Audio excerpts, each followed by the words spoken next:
Hello, thank you for being there always, dear friends. Benjamin Okwiri is my name and I love sharing with you. At this time, I want to take you through the correction of the revision work we did last time. I gave some few numbers and I'm hopeful that you wrote them perfectly. Could be you made some few challenges and here we want to share together. Want to share together and see how best we can cross those challenges and make them victorious. Corrections for the revision activity 2. Okay, this was the second activity we did, and here comes these few numbers, simple instructions, dear friends. Section A, which says, in questions 1 to 5, use the correct form of the word in the brackets to complete the sentences. And here comes number 1. The conductor is very busy collecting the fare from the passengers. The word conductor is picked from the word conduct. Okay, I hope you got it right. Many Ugandans are doing business in South Sudan. Ugandans, adjective developed from the word Uganda. I hope you got it right, dear friends. To whom should this letter be addressed? In past tense. To whom should this letter be addressed? Don't forget to put the punctuation mark. Okay. Number next says, my uncle was knocked down by a speeding car on his way to Mulago Hospital. Okay, knocked down. There is this word. My uncle was knocked down.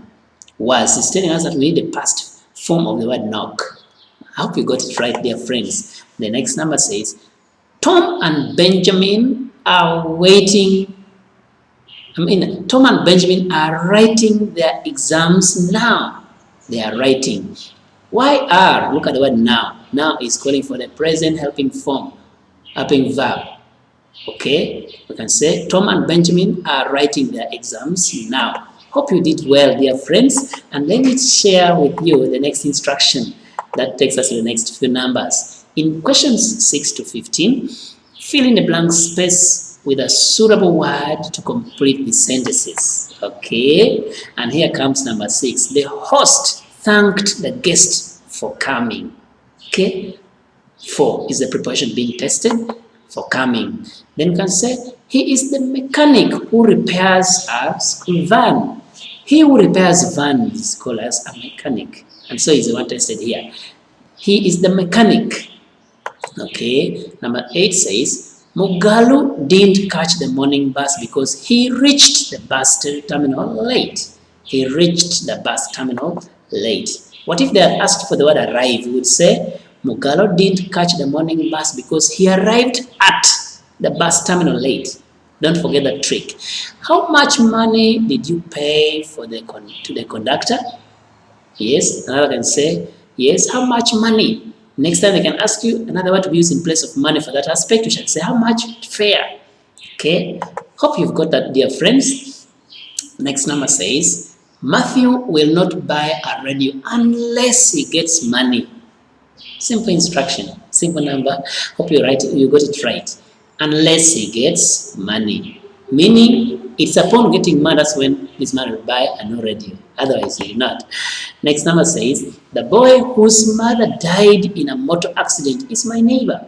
The boy whose, this is a relative pronoun, and we learned this some time back. Okay, next number says, if I get money, I'll go for a tour. If I get money, I'll go for a tour.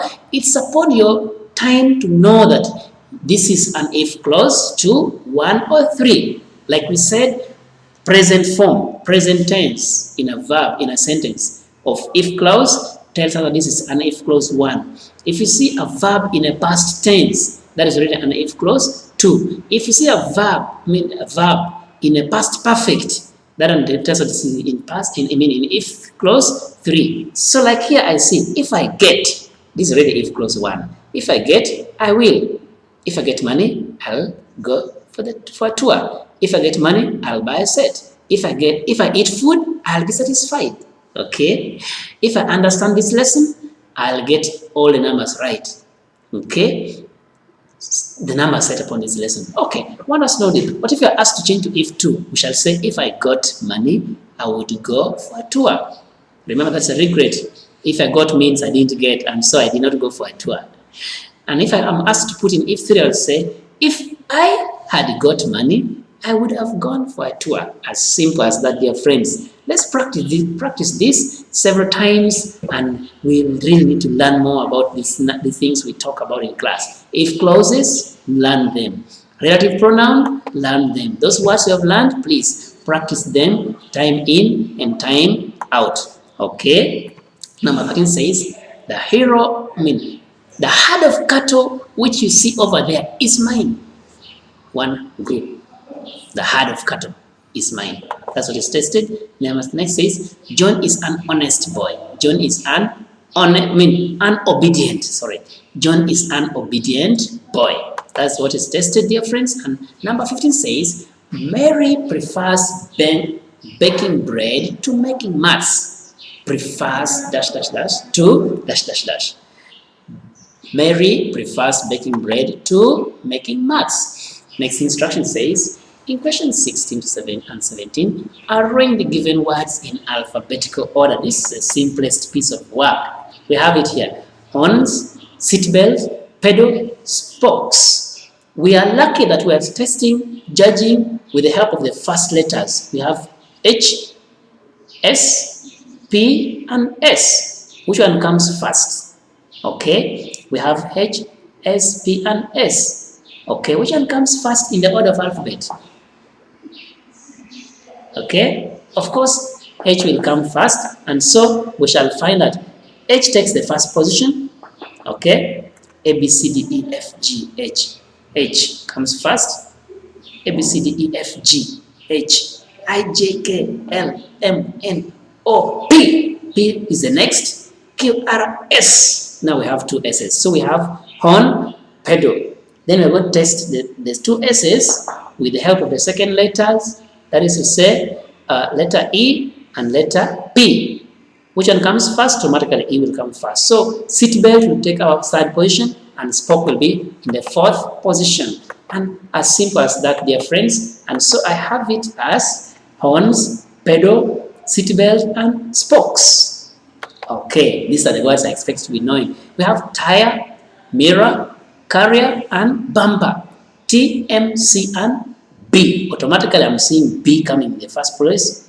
B, C follows, M follows, and T last, of which my order is bumper, carrier, mirror, and tire. As simple as that, dear friends. So let's get the next instruction. What does it say? Next instruction says, okay, in questions 18 to 19, rewrite the sentences giving the opposite form of the underlined words or group of words. Simple instruction, easy to understand. Jack's toolbox is bigger than mine. Opposite of that, bigger. What is it? Smaller. That's great. Remember, I'm supposed to rewrite. So we shall say, Jack's toolbox is smaller than mine. Don't forget to punctuate. Your full stops, Jack's in capital letter J. Don't forget the apostrophe on Jack's toolbox, showing the possessiveness. Dad has a bland saw. Dad has a bland saw. What's the opposite of that? Bland. Sharp. That's great, dear friend. And so the answer is, what is the answer here? We shall say, Dad has a bland saw. And the answer will be, Dad has a sharp saw. Opposite of blunt is sharp. Hope you wrote that exactly. Next number says, in questions 20 and 21, write the following abbreviations in full, which words are given. DCE. Can even be DCE with a dot. This will refer to December.